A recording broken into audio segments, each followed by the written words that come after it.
Hello all, నేను మీ Rachana Srungavarapu. Welcome to Federal Andhra Pradesh. ఒకప్పుడు ఏ సినిమా రిలీజ్ అయినా సరే క్లీన్ సర్టిఫికేట్ కోసం సినిమా తీసిన వాళ్ళు కావచ్చు అందరూ కూడా ఎదురు చూస్తూ ఉండేవాళ్ళు.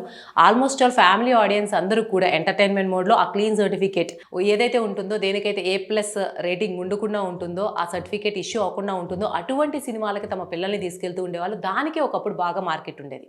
ఏదన్నా ఒకటి అరా A+ సినిమాలు వస్తే వాటిని కొంచెం మార్కెట్లో కొంత తక్కువ వాల్యూ ఉన్న సినిమాలుగా చూసేవాళ్ళు. కానీ ఇప్పుడు ఆఫ్టర్ కోవిడ్ కనుక మనం ట్రెండ్ చూసుకుంటే ఇది కంప్లీట్గా మారిపోయింది అనిపిస్తుంది. పర్టికులర్గా సౌత్ ఇండియన్ మార్కెట్లోనే ముఖ్యంగా 3 సినిమాలు A+ రేటింగ్తో ఆల్మోస్ట్ టాప్ కలెక్షన్స్ని వసూలు చేశాయి. ఇంకా చెప్పాలంటే A+ రేటింగ్ ఉన్న సినిమాలు తీస్తే ఒక 500 కోట్ల క్లబ్లో అయితే సినిమాలు ఖచ్చితంగా చేరవచ్చు అన్నటువంటి ఒక ఫార్ములాను కూడా సృష్టించాయి. దీని వెనుకున్న కారణాలు ఏంటి, ఆ 3 సినిమాలు ఏంటో ఈ వీడియోలో చూద్దాం. 2019 కోవిడ్ ఎప్పుడైతే వచ్చిందో చాలామంది థియేటర్లో చూసేటువంటి ప్రేక్షకులు అందరూ కూడా OTTకి షిఫ్ట్ అయిపోయారు. సో ఎక్కువ కైండ్ ఆఫ్ కంటెంట్ని చూస్తూ ఉండడం వల్ల వాళ్ళలో వాళ్ళు ఎక్స్పెక్ట్ చేసేటువంటి జానరేస్ కావచ్చు, వాళ్ళు ఎక్స్పెక్ట్ చేసేటువంటి ఎమోషనల్ ఇంటెన్సిటీస్ కావచ్చు, ఈ టేస్ట్లో చాలా డిఫరెన్స్ వచ్చాయి. హాలీవుడ్ సినిమాలు తీసుకున్న డెడ్పూల్ అండ్ వోల్వరిన్, అలాగే ఓపెన్హైమర్, జోకర్ ఇలాంటి సినిమాలన్నీ కూడా ఏ రేట్ అంటే ఆల్మోస్ట్ రక్తపాతం ఉన్న సినిమాలన్నీ కూడా కోట్లలో కలెక్షన్స్ వసూలు చేశాయి. సో మన తెలుగు ప్రేక్షకుల్లో కూడా ఈ రా ఇంటెన్సిటీని, బాగా ఒక వైలెంట్ మార్కున్న సినిమాలని దాన్ని సహజమైన ఎమోషన్గా భావించేటువంటి క్రమం కూడా పెరుగుతూ ఉంది. ఇకపోతే ఇది కూడా ఒక ఫ్యాక్టర్ అనుకోవచ్చు. ఇంకొకటి ఏంటంటే ఎవరైతే జెన్జెడ్ ఉన్నారో, మిలీనియల్స్ ఉన్నారో వీళ్ళందరూ కూడా వైలెంట్ సినిమాలు ఎక్కువ ఇష్టపడుతున్నారు. రాగా ఉండే సినిమాల్ని, ఎక్కువ మెలోడ్రామా ఉన్న సినిమాల్ని ఎక్కువ ఇష్టపడటం లేదు. ఏదైతే చాలా ఓపెన్గా వాళ్ళు అర్థం చేసుకునే విధంగా దాని వెనుకున్నటువంటి ఇంటెన్షన్స్, దాన్ని కొంత మాస్క్డ్ ఫిల్టర్డ్గా కాకుండా అన్ఫిల్టర్డ్గా ఉన్న సినిమాల కంటెంట్ని ఇష్టపడుతున్నారు. అందులోనూ సినిమాలు చూసే వాళ్ళలో, ఈ వైలెంట్ సినిమాలు చూసే వాళ్ళలో 70% ఆడియన్స్ ఈ జెన్జీ అండ్ మిలీనియల్సే. అందువల్ల కూడా ఈ మార్పుకు జరిగిందేమో అనిపిస్తుంది. ఇకపోతే ఆ 3 సినిమాలు అంటే యానిమల్, రణబీర్ సింగ్ అప్పటి నుంచి ఒక చాక్లెట్ బాయ్ స్టేజ్ నుంచి ఆల్మోస్ట్ ఒక గ్యాంగ్స్టర్ అండ్ ఆల్మోస్ట్ ఒక బీస్ట్ ఫామ్లో చూపించినటువంటి సినిమా.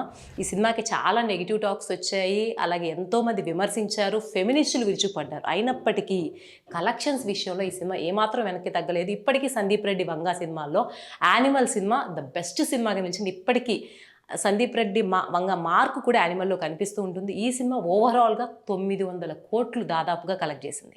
ఇకపోతే రెండో సినిమా వచ్చేసి సలార్ సీజ్ ఫైర్. ఇది కూడా ప్రభాస్ని అప్పటి వరకు కూడా బాహుబలి రేంజ్లో ఒకలాగా చూపిస్తే రాజమౌళి, బాహుబలిలో ఇంత రక్తపాతం ఉండదు, అది కొంత డీసెంట్ ప్రెజెంటేషన్, కొంత ఐ ఫీస్ట్ ఎవరైనా చూడగలిగేలా ఉంటే.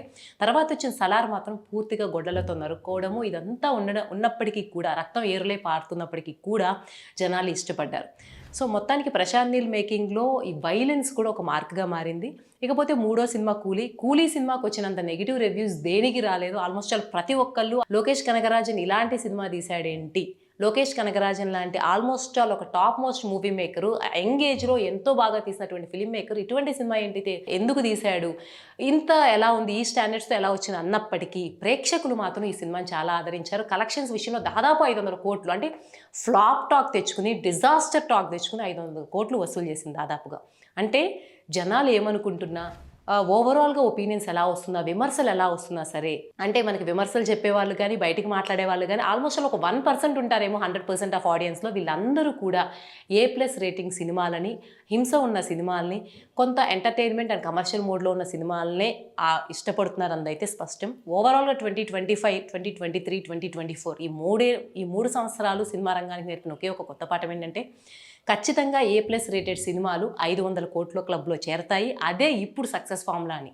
సో మీరేమనుకుంటున్నారు, నిజంగానే ఈ A+ రేటెడ్ సినిమాలకి ఇంత హైప్ రావడానికి కారణం సందీప్ రెడ్డి వంగ, ప్రశాంత్ నీల్ మేకింగ్ ఇటువంటి వాళ్ళు ఇంట్రడ్యూస్ చేసినటువంటి స్టైల్ కొత్తగా ఉండడం వల్ల, లేకపోతే హాలీవుడ్ సినిమా లాంటి ఇన్ఫ్లుయెన్స్ దీని మీద పనిచేసిందా? దీనికి గల కారణాలు ఏమనుకుంటున్నారో కామెంట్స్లో తెలియజేయండి.